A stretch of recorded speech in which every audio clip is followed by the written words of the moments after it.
वंदे पुरुषोत्तमं परम दयाल परम प्रेममय जगत के कर्णधार पुरुषोत्तम युग युग में इस धरा पर आविर्भाव होते हैं। उनका आगमन इस धरा के धूलि को पावन करने के लिए ही होता है। आज द्वापर युग में जैसे भगवान श्री कृष्ण ने अपने परम भक्त अर्जुन को कह रहे हैं, हे अर्जुन, आप और हम में क्या अंतर है जानते हो? बहुनी में व्यतीतानि जन्मानि तबुचा अर्जुना। मेरा और तुम्हारा इस धरती पर कई बार आगमन हुआ है। तन्नहम वेदा सर्वाणि न तम वेथा परंतपा।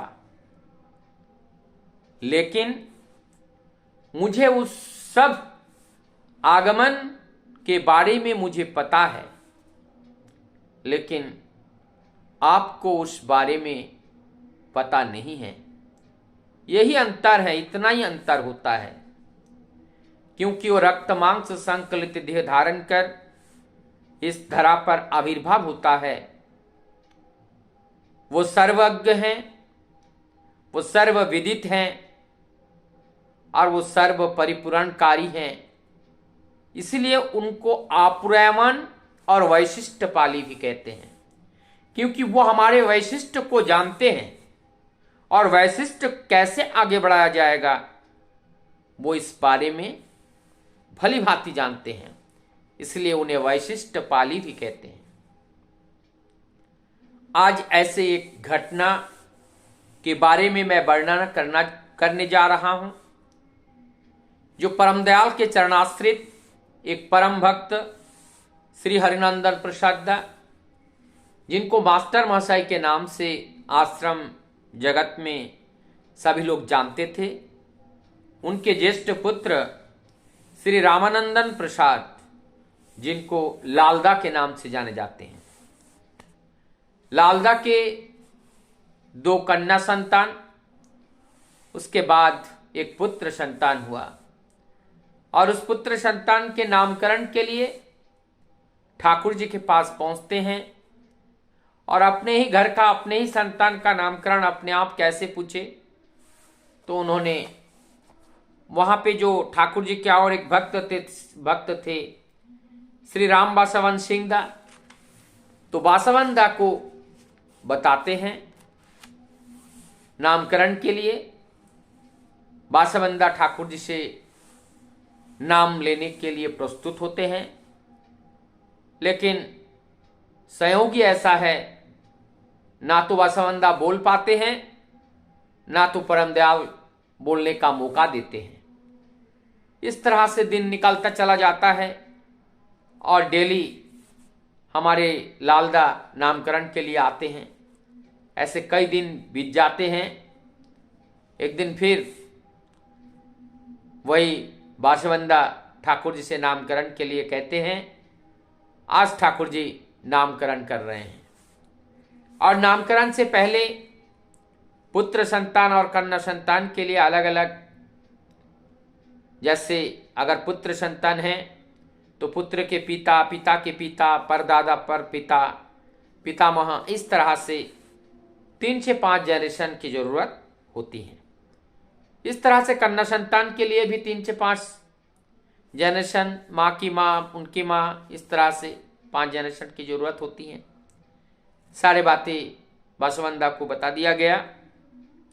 अब नामकरण होता है और नामकरण उनका मिला शिवानंद। लेकिन इस नाम देने के बाद थोड़ा रुक करके परम दयाल श्री ठाकुर जी एक नाम और बताते हैं, सुधानंद। और इस नाम को बताने पर चारों ओर देखते हैं, कहीं कोई नहीं है। वहां पर केवल बासावंदा और जो हमारी लालदा बेटे के नामकरण के लिए गए थे, और कोई नहीं है, उनका आशीर्वाद प्राप्त हुआ।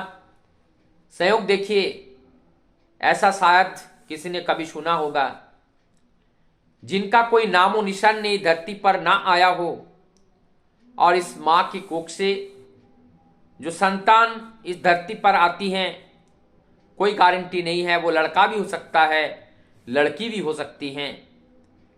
और देखिए, स्वयं विधाता के श्रीमुख से निकला हुआ वाणी, नाम दे दिया सुधानंद। आप सुधानंद अर्थात लड़का, तो 1.5 से 2 वर्ष बाद ठीक ठाकुर जी का दिया हुआ आशीर्वाद फलित होता है और लालदा के घर एक पुत्र संतान का जन्म होता है, और उस संतान का नाम होता है सुधानंदा। इस सुधानंद नाम को लेकर के जब अनुसंधान की जाती है, देखा जाता है जो केमिस्ट्री शब्द हैं, साइंस में केमिस्ट्री, रसायन शास्त्र, रसायन शास्त्र मतलब रस का शास्त्र, और रस माने आनंद, और रस माने अमृत, अमृत रस, और अमृत का को सुधा भी कहते हैं। तो नाम उनका सुधानंद। उनका बाल्य जीवन बीतता है, धीरे धीरे स्कूल जाने का समय आता है, स्कूल की पढ़ाई शुरू होती है, उनका पढ़ाई चली जाती है, मेधा भी उनका बढ़ता है, और धीरे धीरे स्कूल कॉलेज की पढ़ाई करते हुए अपनी उच्च शिक्षा के लिए बिहार के अनेकों कॉलेज, अनेकों स्कूल कॉलेज से उन्होंने शिक्षा प्राप्त की। अंततः उन्होंने रिसर्च के लिए और हर जगह उन्हें जो उच्च शिक्षा में उन्हें केमिस्ट्री पे ही रुचि ज़्यादा हुई। नाम सुधानंद और रुचि भी उस सुधा, उस रस शास्त्र के ऊपर, केमिस्ट्री पे ऊपर उनका इंटरेस्ट हुआ, और आके चल करके उस केमिस्ट्री रसायन शास्त्र को लेकर के उन्होंने अपनी पढ़ाई आगे बढ़ाई, और उन्होंने इस पढ़ाई काल में भी सर्वश्रेष्ठ छात्र या मेधा छात्र के रूप में जाने जाते थे, और केमिस्ट्री के एक श्रेष्ठतम छात्र में से एक छात्र के रूप में वो जाने जाते थे। आज यहाँ पे विचारणीय है और इस बात की चिंतन करने योग्य है कि किस तरह से परम दयाल उनकी दया किस तरह से होती हैं, और उनकी लीला भक्तों के साथ किस तरह से होते हैं। आज ऐसे एक लीला का जो रस आस्वादन किया, जिससे हमारे परम श्रद्ध लालदा का जीवन धन्य हुआ, और धन्य हुआ जिनको आह्वान किया गया पुरुषोत्तम के द्वारा, उनका आविर्भाव, उनका इस जगत में आना हुआ। एक तरह से मानो ठाकुर जी ने उनको बुला लिया कि आप आ जाओ, अपने हाथ का ही हैं। तो ये परम पुरुष हैं, परम पिता है, उनकी इच्छाधीन सब कुछ है। उनको इच्छाधीन करने का प्रयास कभी नहीं करना चाहिए, और हमें उनकी इच्छाधीन चलना चाहिए। परम दयाल श्री ठाकुर जी ने सत्रन शरण में भी इस बात को बताए हैं।